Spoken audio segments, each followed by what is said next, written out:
Pois bem, voltamos aqui com as nossas exposições sequenciais nesse nosso caminhando pela Lei nº 6.015, de 1973. Hoje vamos examinar o artigo 9º da Lei de Registros Públicos, que assim dispõe. Será nulo o registro lavrado fora das horas regulamentares ou em dias em que não houver expediente, sendo civil e criminalmente responsável o oficial que der causa à nulidade. Bom, o que vem a ser o registro lavrado fora das horas regulamentares ou em dias em que não houver expediente, nós vamos tratar quando cuidarmos já na próxima exposição do artigo 10 da Lei de Registros Públicos. Hoje eu vou fixar-me aqui, muito rapidamente, como é próprio dessas nossas exposições, no tema da nulidade desse registro, lavrado fora das horas regulamentares ou em dias em que não houver expediente, e, igualmente, vamos tratar da responsabilidade civil e criminal do oficial que der causa à nulidade. Tratar especialmente da responsabilidade civil, como veremos, muito referencialmente, porque isso vai ser objeto de outro dispositivo que, a seu tempo, será versado. E já a parte criminal fazer umas tantas referências. Bom, será nulo o registro, ou seja, aqui é um caso em que não se trata da anulabilidade, que seja convalidável, não.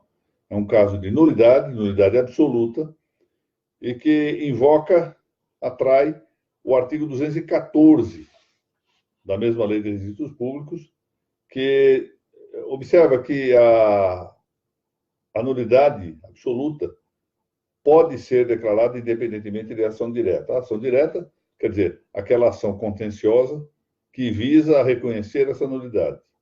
É possível, independentemente desta ação, que se declare essa nulidade em um processo de caráter administrativo, ou, como se diz, um tanto impropriamente, mas é uma designação comum, em um processo de jurisdição administrativa. Todavia, chama-se atenção para um ponto, e esse ponto é relevante porque põe em confronto aquilo que era comum ao tempo do parágrafo 1º do artigo 213 da Lei de Registros Públicos, na versão antiga. Esse parágrafo 1º do artigo 213 da Lei de Registros Públicos, em redação anterior, permitia a correção dos erros evidentes ex officio, ou seja, de ofício pelo próprio registrador, e era muito frequente que não se distinguisse na atuação do registrador nesta hipótese do parágrafo 1º do artigo 213, não se distinguisse, de um lado, o erro material e de outro o erro chamado erro de conceito. Essa designação não é boa, mas é a ordinária, é a que se fala comumente. O erro material, sim, parece que sempre se pode corrigir desse modo. Ou seja, o registrador corrige, atuando de ofício. Até hoje é possível fazer, a despeito da revogação do parágrafo 1º, do 213, parece-me que é possível fazer a correção de erros materiais relativas à inversão, por exemplo, de algarismos em um número de registro geral de carteira de identidade ou de CPF lançada num registro, numa averbação. Pequenos equívocos de letra, troca de ordem de palavras, essas coisas de menor relevo e que não provocam, esse é o ponto, não tem potencial para provocar prejuízo a terceiros. Diversamente chamado erro de conceito tem esse potencial. E, lamentavelmente, algumas das aplicações do disposto no parágrafo 1º do artigo 213 a seu tempo malferiram exatamente o direito de contraditório e de defesa que deveriam ambos, de contraditório e direito de defesa, deveriam ambos ter sido observados para resguardar o interesse de terceiros. Na verdade, agora, com o parágrafo 1º do artigo 214, que é uma certa novidade, o que se faz é exigir a observância do contraditório, e isto cumpre exatamente uma disposição, primeiro, de caráter constitucional, o item 55 do artigo 5º, da Constituição Federal, de 1988, que assegura aos litigantes, tanto do processo judicial, como ali se fala expressamente, dos processos administrativos litigantes, tanto num caso quanto no outro, o direito de contraditório e de ampla defesa. Por outro lado, isso vai um pouco além. Não se trata apenas de uma norma infraconstitucional, parágrafo 1º do 214, nem constitucional, inciso 55 do artigo 5º do Código Político vigente, mas até mesmo de uma exigência própria de direito natural. Ao tempo que eu era professor da cadeira de Direito Penal, isso há muito tempo, quando eu era juiz do Tribunal da Sala Criminal, eu sustentava em sala de aula exatamente esse caráter natural, ou seja, de acordo com a natureza das coisas, de acordo com a lei da natureza, com a lei natural, do contraditório e do direito de defesa. E chamava a atenção para duas situações interessantes, de meu ver, do ponto de vista pedagógico, muito impressivas. A primeira está logo no início do livro do Gênesis, porque logo que Eva e Adão comeram do fruto proibido, Deus os procurou e fez uma forma de citação. E depois indagou se havia comido contra o preceito. Ou seja, houve uma indagação que implicitava uma acusação e deu chance de defesa tanto a Adão quanto a Eva. E eu contava também um outro episódio, eu tenho repetidamente falado disso. Muitos de nós lemos o interessante livro de Franz Kafka, chamado O Processo. Ele que deu a expressão processo kafkiano. E logo a primeira página desse livro, primeira e segunda página desse livro, tem-se o seguinte episódio. 2 oficiais de justiça procuram o protagonista da novela, dessa ficção, Joseph K., que estava dormindo em uma pensão, batem à porta do quarto dele na pensão, e ele então é comunicado de que responde a um processo criminal. Mas não lhe dizem qual é esse processo, e quando ele indaga do que estou sendo acusado, a resposta dos oficiais de justiça foi no sentido de que não valia a pena saber isto, porque o Estado não gastaria dinheiro, nem desperdiçaria seu tempo, se o acusado já não fosse culpado. Senão, nenhuma chance de defesa, nenhuma chance de contradizer aquilo que era objeto da acusação. Isso, quando eu contava, é interessante que eu contava isso em sala de aula para alunos de primeiro ano, e eles ficavam realmente horrorizados. Eu dizia, os senhores sabem onde se passou essa novela? Os senhores sabem qual era a lei vigente ao tempo que aqui estava? E se a lei dissesse que não era necessário? Aí dizia, não, mas é um absurdo que a lei diga isso. Eu dizia, é um absurdo porque isso contraria a lei da natureza, que contraria a lei natural, contraria o direito natural.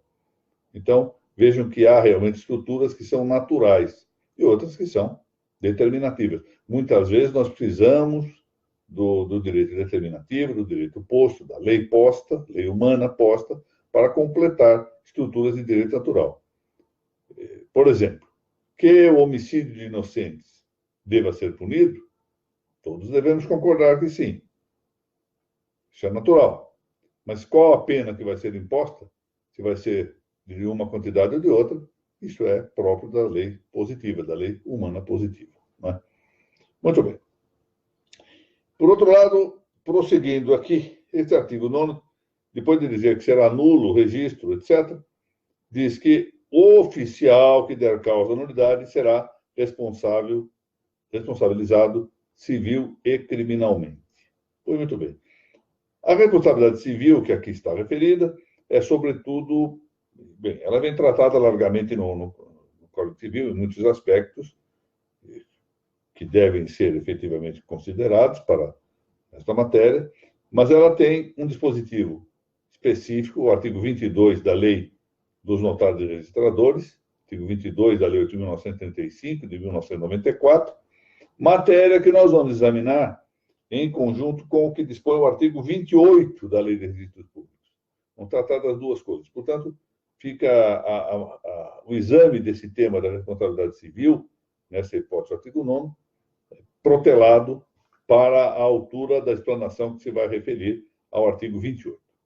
Bom, na sequência, temos que ver só o tema, agora para terminar essa nossa brevíssima explanação, o tema da responsabilidade criminal.